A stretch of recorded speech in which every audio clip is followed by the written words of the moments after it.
menjanjikan punya kesaktian dan tidak bisa mati kapan saja kalau bisa melakukan ajaran itu. Itu namanya ajaran sastra sange lawan butuh kecapi, dan semua pengobatan itu akan mandi.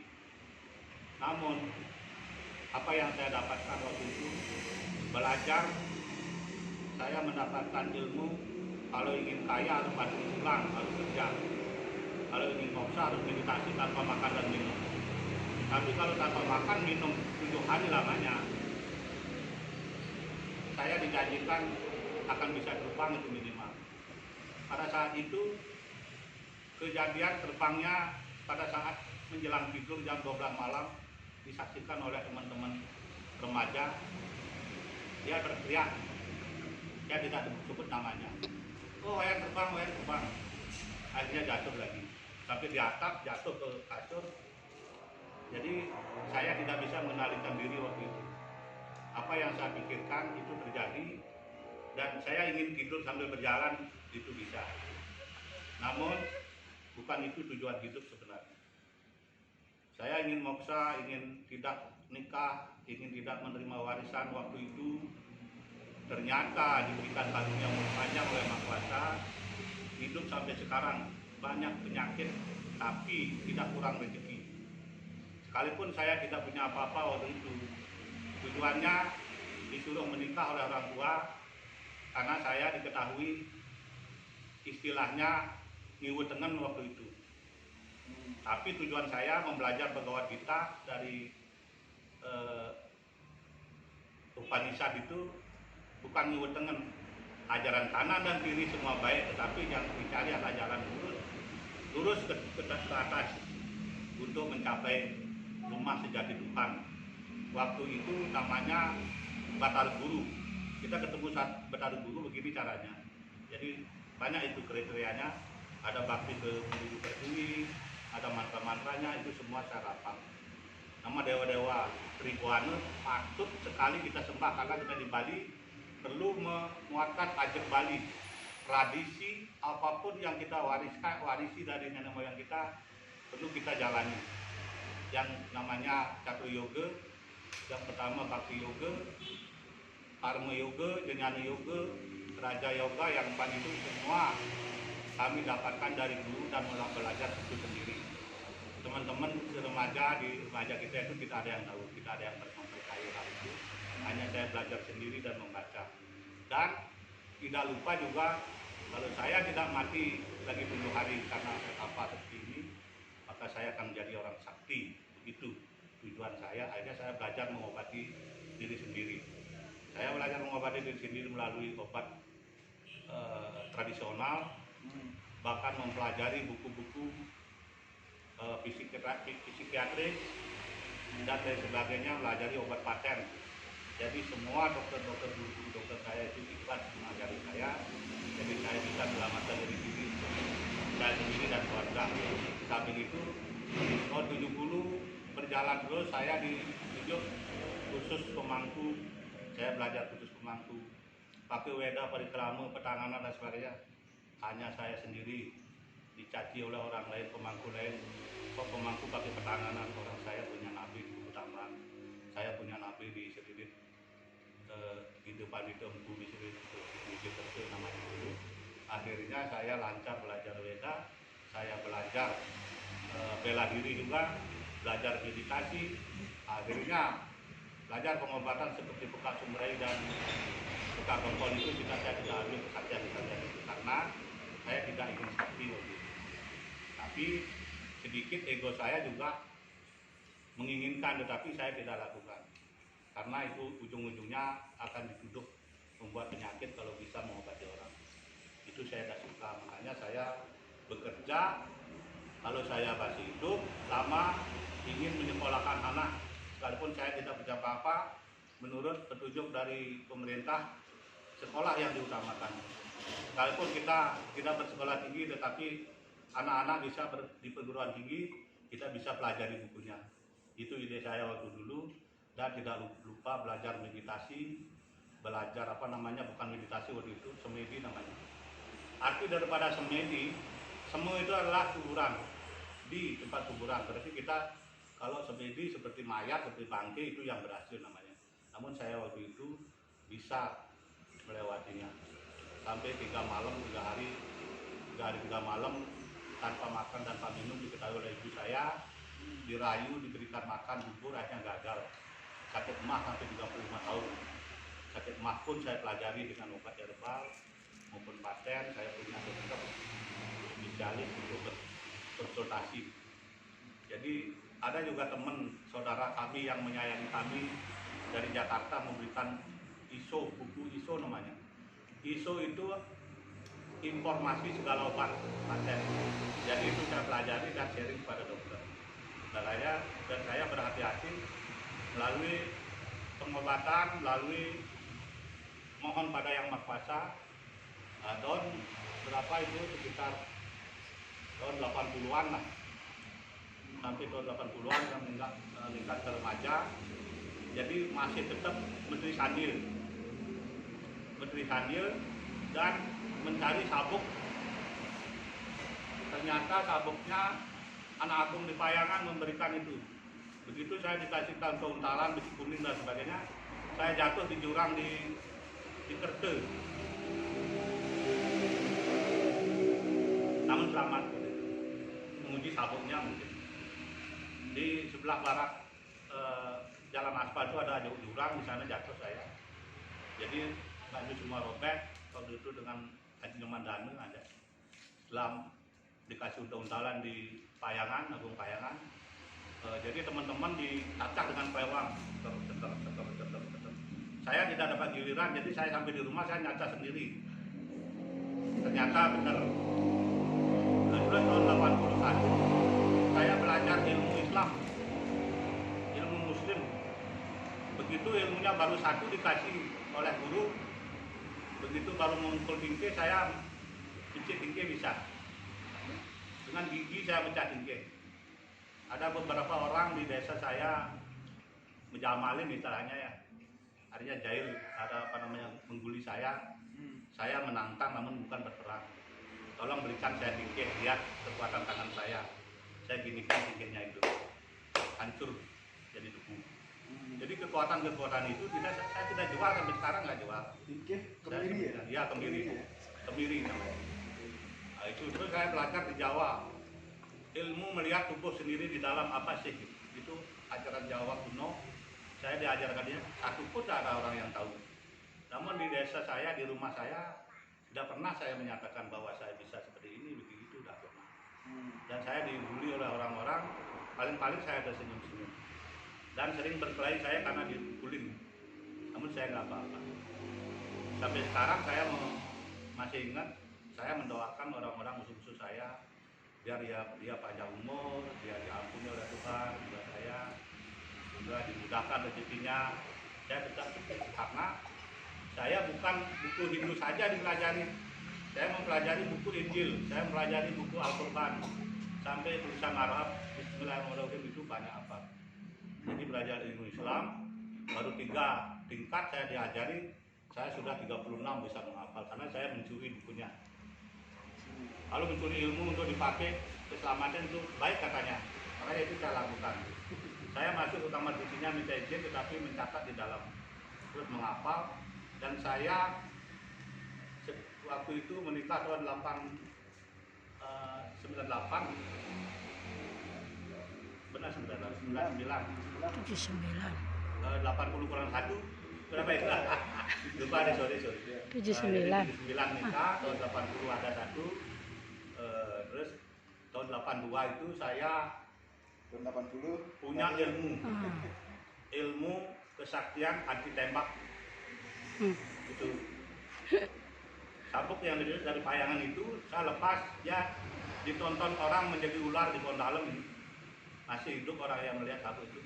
Saya dicari ke kebun, Liwayan, itu sabuknya katanya jadi ular keluar, ayo tangkap dulu, pulang aja. Saya pulang, saya tangkap sabuk itu, ternyata ini sabuk dharma apa.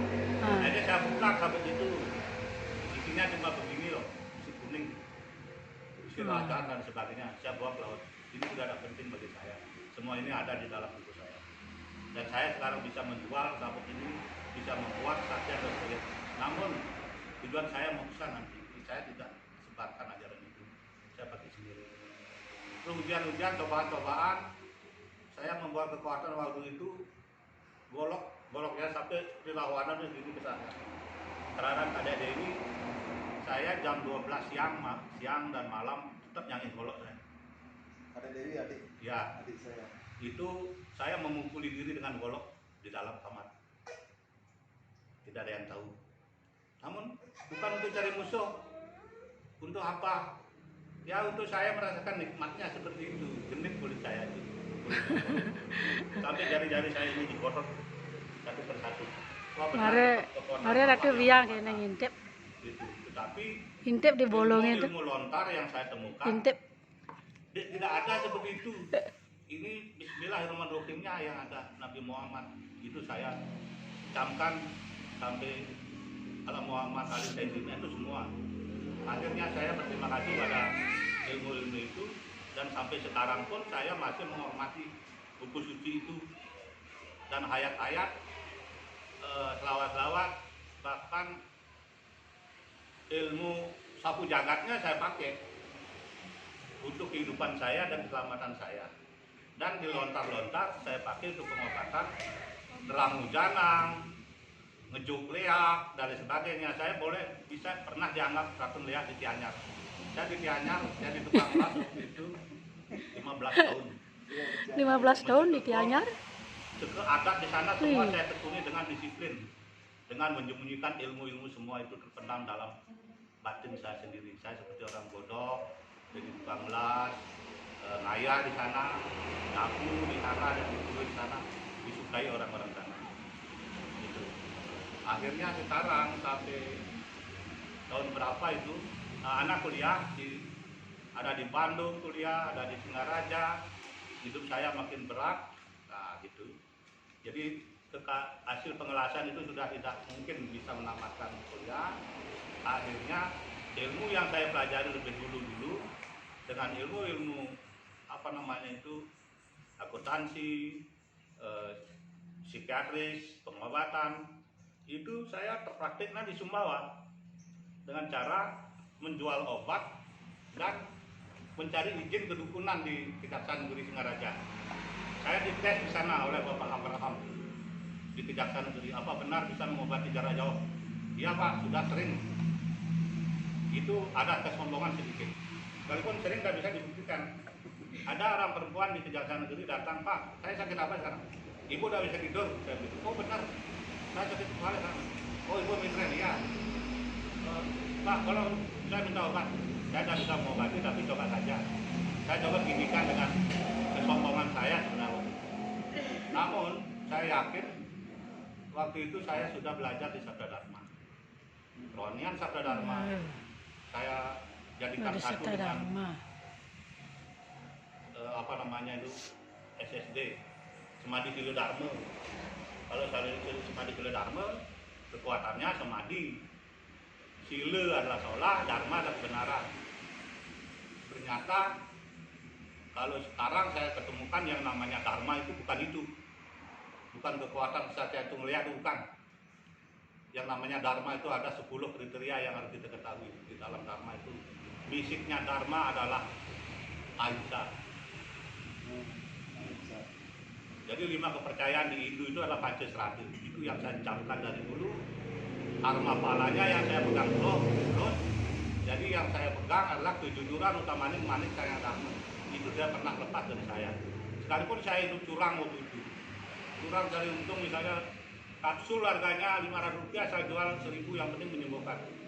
Wajar itu. Karena itu ada di dalam sloka berapa itu. Kita mengobati wajar, menerima upah itu wajar. Menurut saya, kalau itu salah saya minta maaf pada umum, pada semua. Bahkan dokter-dokter pun mengatakan saya itu adalah ahli balian dibilang. Tapi pernah juga saya training di Tabanan di Pharma Herbal berapa bulan itu sampai mengetahui segala bibit-bibit yang bisa menjadi vitamin, bisa jadi antibiotik. akhirnya bisa memperpanjang umur untuk hati lebar dan banyak kencing manis, itu semua saya pelajari di Departemen Herbal. Pak Agus namanya. Nanti Pak Agus mungkin tahu nanti di channel saya, channelnya ya. Pak Agus Kusuma. Pak Agus Kusuma dari Tabanan ya. Itu bagus Kusuma. Iya, herbal itu luar biasa. Ya channelnya kan di apa namanya, dibantu oleh apotek-apotek dari Denpasar, dari Parung, Selatan. Saya sampai sekarang masih ingat jasanya beliau. Dan berdasarkan saya belajar di herbal, saya bisa menyembuhkan penyakit diri saya dan orang lain. Tidak usah saya tidak perlu dipuja. Banyak mungkin ratusan atau ribuan orang yang saya nyembuhkan, saya tidak sebut itu. Karena apa? Karena bukan saya yang menyembuhkan. Itu karena ada anugerah Tuhan, ke Makasih Yang Maha Kuasa, dan tumbuh-tumbuhan juga berjasa untuk itu. Saya cuma melakukan. Saya tidak menyombongkan hal itu sampai sekarang. Tahun berapa sekarang? Tahun 2000 ya? 2020. Ini saya ucapkan saya paparkan dari mulai sakit parah saya ini 2007. Sebelumnya itu mahnya dari waktu puasa itu bisa terbang itu sampai tahun 2007 mahnya itu kumat di sini. Di rumah saya ini baru ini bangun rumah tumbuh, sekedar rumah-rumahan namanya. Terus saya sakit di situ. Datang teman saya, Bapak Insinyur Mertejiwo, Kabag Bupati Buleleng, bukan Bupati, Kabag pokoknya dia di Buleleng, Kepala Bagian. Dia datang, halo Pak Mangku, kok sakit dari mana? Dari kapan sakitnya? Saya sakit dari sini, dari beberapa bulan. Ayo di sana di Tabanan ada dokter Singenah gitu, dokter gaib nih, ibu saya beratus tahun umurnya, 100 tahun. Ayo sana, saya ikut di sana. Ternyata di sana ratusan mobil ngantre. Saya belajar di sana. Apa sih kesaktiannya ini? Saya tidak percaya hal itu, tapi saya ikut karena ini seorang Insinyur Mertejiwo ini orang yang terpandang, patut dipercaya. Saya ikut di sana. Dia membiayai semua. Limpahan dan saya ikut di sana. Dia pingin saya hidup lama. Nah itu saya berterima kasih pada keluarga Pak Putu Mertejiwo dimanapun berada. Semoga berikan kemudahan rezekinya dan berikan panjang umur, keselamatan juga. Semua pemirsa juga biar panjang umur, bebas COVID. Dan sekarang ini begini aturan pemerintah, jangan lupa melakukan protokol kesehatan. Juga di rumah saya pun pakai masker, tadi baru ngomong saya lepas maskernya. Jadi saya percepat ini. Penyakit saya itu tipes, sudah beberapa kali ke dokter. Panas badan ini sampai berapa pohon ngabisin gedebong ditaruh di bawah pinggang saya. Gedebongnya pisang. Cara guling atau aja nih golak gulik. Termometernya Jangan ini gedebong. 6 bulan. Koma sekian, tapi putus dia parah, kepanasan. Jadi termometernya pecah. Jadi rasanya kalau bangkitkan penyakit itu tidak ada yang mau. Saya berani nombok dengan sepeda motor baru. Karena panas, ya. Terus saya dibawa ke rumah sakit. Di sana dikira kena virus saya. Berjam-jam tidak dicarikan kamar. Sampai saya minta tolong Pak, carikan ke kamar. Nanti Pak masih dicek virusnya. Nanti takutnya kalau sudah dapat kamar, virusnya nggak ada obatnya di sini, yang ada di rumah sakit. Nanti Bapak pindah ke rumah sakit ya. Oh iya Pak. Akhirnya virus tidak ada. Yang ada adalah karena salah mengkonsumsi jamu waktu itu. Jamunya saya tidak sebutkan namanya. Itu untuk jamu rematik. Jadi ginjalnya yang kena. Setelah itu baru saya dianjurkan cuci darah. Saya kalau memang cuci darah, saya tidak mau. Terus mungkin saya nanti akan bagaimana, saya berusaha dengan dokter. Nah, terus setelah itu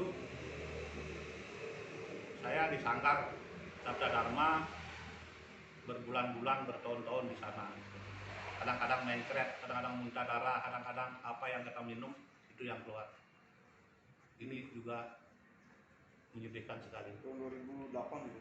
Jadi Ya 2008, dari tahun 2007 lah sudah ditangkap.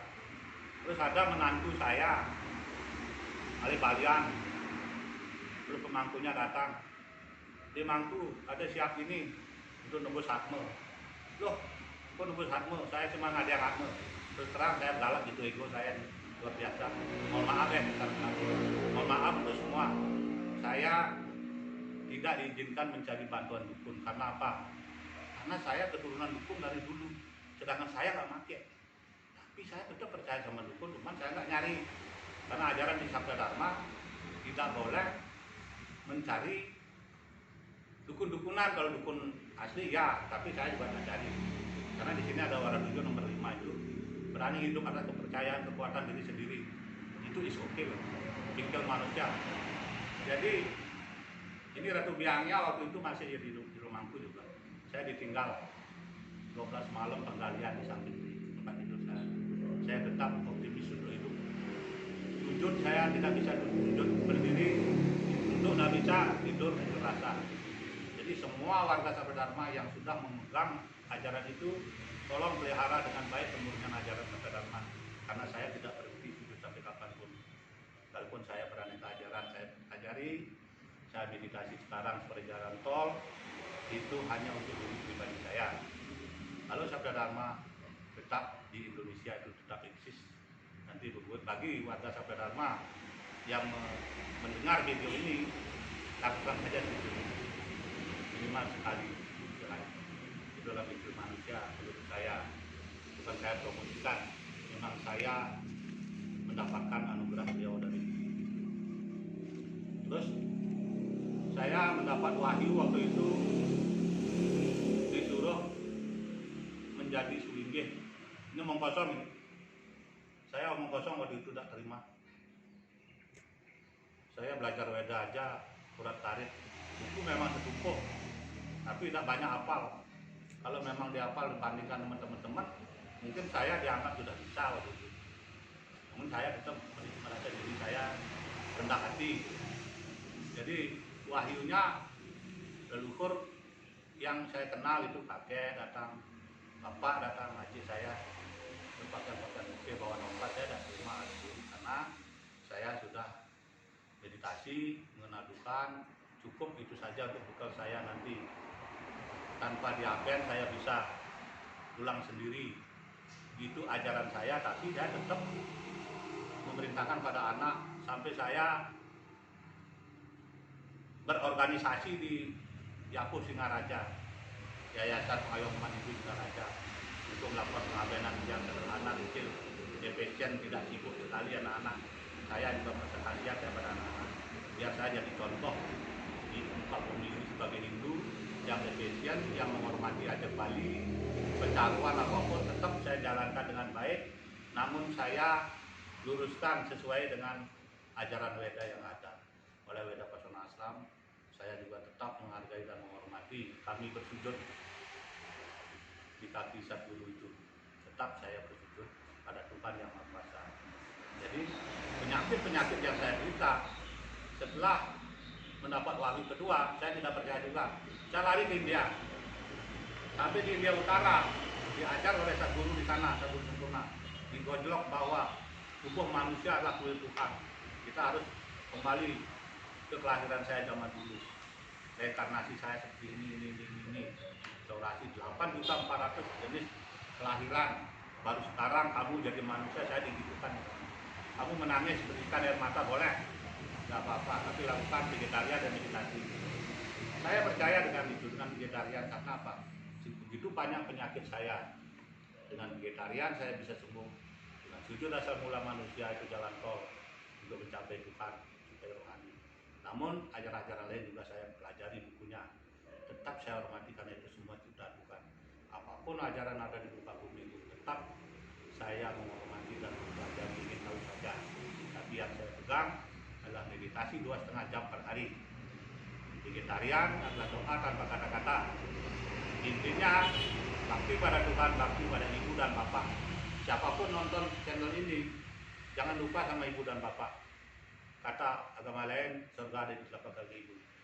Tapi Kalau menurut saya itu benar, makanya saya sujud kepada orang tua. Siapapun di sekolah-sekolah itu juga diajarkan oleh guru. Ada namanya catur asram, catur purusa arte, dharma arte, kama bausa. Itu semua itu ada di etika seorang Suringge, sehingga saya datang dari India sudah digojok seperti itu, mengetahui jiwa-jiwa yang lahir ke dunia ini